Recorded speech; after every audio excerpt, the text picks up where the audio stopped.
स्वागत है आप सबका द संस्कृत स्टडी चैनल 96 में। और आज का हमारा विषय है कक्षा 12 लेसन 6 सुक्ति सुधा। पहले पार्ट में हमने इसके 3 श्लोक पढ़ लिए हैं।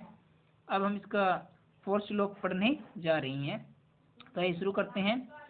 न लंबते देष्टिक्ताम न निष्यधि पौरुषे शब्दार्थो सत्कविरयम द्वयम विद्वानम पेक्षते। क्या कहते हैं? अन्वय से बात बिल्कुल स्पष्ट होगी। विद्वान न कि जो विद्वान है, विद्वान पुरुष, न मैंने न तो, देष्टिक्ताम भाग्य का, आलम्बते आश्रय लेता है कि जो विद्वान पुरुष है न तो देष्टिक्ताम भाग्य का आलम्बते आश्रय लेता है और न ही पौरुषे पुरुषार्थ पर, मेहनत पर, निषदति आश्रित रहता है। स वह सत कवि श्रेष्ठ कवि के समान, शब्दार्थो हो शब्द और अर्थ, ईव समान, द्वयम दोनों की अपेक्षा करता है। कहने का अर्थ क्या है? विद्वान न तो भाग्य का आश्रय लेता है न ही मेहनत पर आश्रित रहता है। वह तो एक अच्छे कवि के समान शब्द और अर्थ दोनों की अपेक्षा करता है। कहने का भाव यही है कि जो विद्वान पुरुष है न तो वह भाग्य के भरोसे बैठता है, न केवल मेहनत में ही लगा रहता है, अपितु वह क्या करता है? मेहनत करके उसका फल भाग्य पर छोड़ देता है। इस प्रकार अपने जीवन में संतुष्ट रहता है, एक अच्छे कवि के समान। जैसे एक अच्छा कवि कब कहलाता है कोई अच्छा कवि? जब शब्द और अर्थ दोनों को वह जानता है, दोनों को अच्छी तरह से समझता है। अगर कोई कवि है जो शब्द को जानता, उसके अर्थ को नहीं जानता, वह अच्छा कवि नहीं है। उसी प्रकार विद्वान पुरुष भी मेहनत करके इसका फल भाग्य पर छोड़ देता है और अपने जीवन में क्या करता है? संतुष्ट रहता है। उसके बाद 5वें श्लोक में क्या कहते हैं? न किंचिदपि कुर्वाणः सौख्ये दुःखन्य अपहोति ततस्य किमपि द्रव्यम यो हि यस्य प्रियो जनः। क्या कहते हैं? ये उत्तरामचरित से लिया गया है श्लोक। यह जनः ही, जो जनः मैंने व्यक्ति, ही मैंने निश्चय से, यस्य मैंने जिसका, प्रिय होता है, जनः भवति मैंने होता है, कि जो व्यक्ति जिसका प्रिय होता है, स मैंने वह, किंचित अपि कुछ भी, न कुर्वाणः न करता हुआ, सौख्य ही समीप रहने से या सुखों से ही, दुखानि अपहोति दुखों को क्या कर लेता है? हर लेता है, दूर कर देता है। कहने का अर्थ है जो जिसका प्रिय व्यक्ति होता है वह उसके लिए कुछ भी ना करता हुआ अपने सुखों से, दुखानी अपहोति दुखों को दूर कर देता है, अपने सुखों से दूसरे के दुख को दूर कर देता है। तथा तस्य किमपि द्रव्यम, तथा मैंने वह प्रिय व्यक्ति, तस्य मैंने उस प्रेमी के लिए, किमपि अलौकिक द्रव्य पदार्थ अस्ति मैंने होता है, कि जो जिसका प्रिय व्यक्ति होता है वह उसके लिए कुछ भी ना करता हो, क्या करता है? अपने सुखों से उसके दुखों को दूर कर देता है। वह उसके लिए कैसा है? एक अलौकिक द्रव्य है जिसका वर्णन शब्दों से नहीं किया जा सकता। कहने का अर्थ क्या है कि जो जिसका प्रिय व्यक्ति होता है वह उसके लिए क्या करता है? कुछ भी ना करता हुआ अपने सुखों से उसके दुखों को दूर कर देता है। वह उसके लिए क्या है? अलौकिक पदार्थ है जिसका वर्णन शब्दों से नहीं कर सकते। कहने का भाव यहाँ यही है कि सीताराम के प्रसंग की कथा से यह महाकवि भवभूति के द्वारा रचित उत्तर रामचरित से श्लोक लिया गया है। अब राम सीता को याद करते हुए कहते हैं कि जो जिसका प्रिय व्यक्ति होता है, क्योंकि सीता उसके पास नहीं है, उससे बिछड़ कर दूर चली गई, तो राम कहते हैं कि जो जिसका प्रिय व्यक्ति होता है वह उसके लिए कुछ भी ना करता, अपने सुखों से उसके दुखों को दूर कर देता है। क्योंकि जब मैं सीता को याद करता हूँ तो क्या होता है? मेरे सारे दुख दर्द दूर हो जाते हैं। कहने का अर्थ ये है श्लोक में जो राम कहना चाह रही हैं। आगे श्लोक में कहते हैं भाई, सहसा न विदधीत न क्रियाम अविवेकः परम आपदाम पदम विरणुते ही विमृश्य कारिणम गुण लब्धस्यमेव संपदः। जो यह श्लोक है किरात अर्जुनम से लिया गया है, महाकवि जो भारवी के द्वारा रचित है।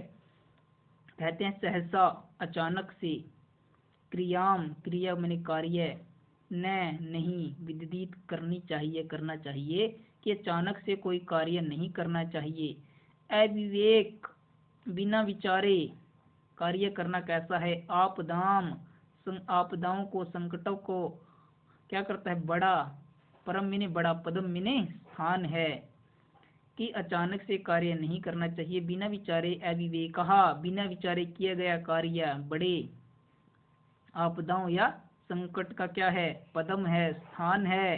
क्योंकि गुण लुब्धः गुण की लोभी है, गुण के प्रति आकृष्ट होने वाली कौन है। संपदा संपत्तियां, धन आदि संपत्तियां। विमृश्य कारिणम जो कार्य विचार पूर्वक करता है, जो विचार पूर्वक कार्य करने वाले व्यक्ति होते हैं। स्वयं एव उनको स्वयं एव ही विरनुते मैंने चुन लेती हैं, उनका भोग कर लेती हैं। कहने का अर्थ क्या है कि अचानक से मनुष्य को कोई कार्य नहीं करना चाहिए, क्योंकि बिना विचारे कार्य करना क्या होगा, बहुत बड़ा संकट आ सकता है। क्योंकि जो गुण को के प्रति जिस व्यक्ति में गुण होता है उसके प्रति आकृष्ट होने वाली जो धन संपत्तियां हैं वो विचार पूर्वक कार्य करने विषय कारण विचार पूर्वक कार्य करने वाले व्यक्ति के पास स्वयं चलकर आ जाती हैं जो धन संपत्तियां होती हैं। इसलिए मनुष्य को क्या करना चाहिए, भली भांति सोच समझकर अच्छी तरह विचार कर ही कोई कार्य करना चाहिए। अचानक से कोई कार्य बिल्कुल भी नहीं करना चाहिए।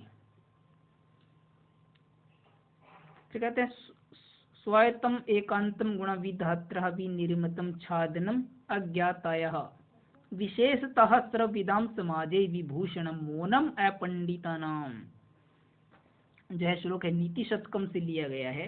तो भर्तृहरि क्या कहते हैं कि विधाता ने अपंडितानाम मूर्खों के स्वायत्तम अपने अधीन एकांतम हितकारी मौनम मैंने मौन रहना चुप रहना अज्ञानता को छादनम मैंने ढकने के लिए छिपाने का विनिर्मितम बनाया है।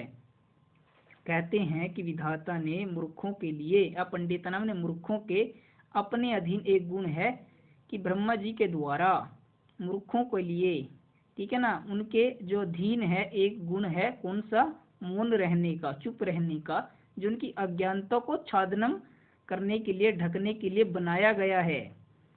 इदम सर्व विदाम समाजे सर्व विद्वानों के समाज में विशेषतः विशेष रूप से आभूषण विभूषण आभूषण बन गया है। भक्ति में होता है कि ब्रह्मा जी ने मूर्खों के लिए, जो मूर्खों के अधीन है, मूर्खों के अपने ही दिन स्वयं एक गुण बनाया है। कौन सा गुण है वो, चुप रहने का।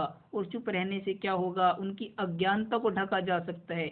अगर कोई व्यक्ति विद्वानों की सभा में चुप है तो कोई यह नहीं कह सकता कि मूर्ख है, क्योंकि वह चुप है। कोई सोच सकता गहरा मंथन कर रहा होगा, लेकिन कोई नहीं जानता यह है मूर्ख है। इसलिए मूर्खों का सबसे बड़ा भूषण क्या है, मौनम, चुप रहना। किसमें, विद्वानों के समाज में उनके लिए क्या बन गया है, आभूषण बन गया है। मूर्खता को छिपाने का सबसे बड़ा भूषण क्या है, मौनम, चुप रहना। कि जिस विषय के बारे में आप नहीं जानते उस विषय पर चुप रहना आपके लिए क्या है, सबसे बड़ा आभूषण है। उसके बाद नेक्स्ट श्लोक में कहते हैं, ये जो नीति शतकम से लिया गया है, विपत्ति धैर्यम अथ अभ्युदय क्षमा सदसी वाक्य पटुता युद्धि विक्रमः यस्य चाभिरुचि विरशनम श्रुत प्रकृति सिद्धम इदम ही महात्मनाम। क्या कहते हैं, विपत्ति धैर्यम, विपत्ति में धैर्य, संकट में धैर्य, अथ अभ्युदय क्षमा और उन्नति के समय समाशीलता, सदसी वाक्य पटुता, सदसी मैंने स्वभाव में, वाक्य पटुता वाणी की निपुणता, युद्धि विक्रमः युद्ध में पराक्रम, यस्सी अभिरुचि यश को प्राप्त करने में रुचि, श्रुतो च व्यसनम शास्त्रों को सुनने में क्या लगना, संलग्न रहना, व्यसनम संलग्न रहना, लगे रहना, इदम यही, महात्मा नाम महान पुरुषों का, प्रकृति सिद्धम इस स्वभाव से सिद्ध होता है। क्या कहते हैं, महापुरुषों के स्वभाव का वर्णन किया गया है। कैसा होता है महापुरुषों का स्वभाव, विपत्ति में धैर्य बनाए रखना, उन्नति होने पर समाशील होना, सभा में वाणी की चतुरता, युद्ध में वीरता और यश को प्राप्त करने में रुचि, कीर्ति को प्राप्त करने में रुचि, शास्त्रों को सुनने में लगे रहना, यही सब महात्माओं की प्रकृति होती है। जो महान पुरुष होते हैं उन सब में यह गुण होते हैं, उनकी है रुचि होती है।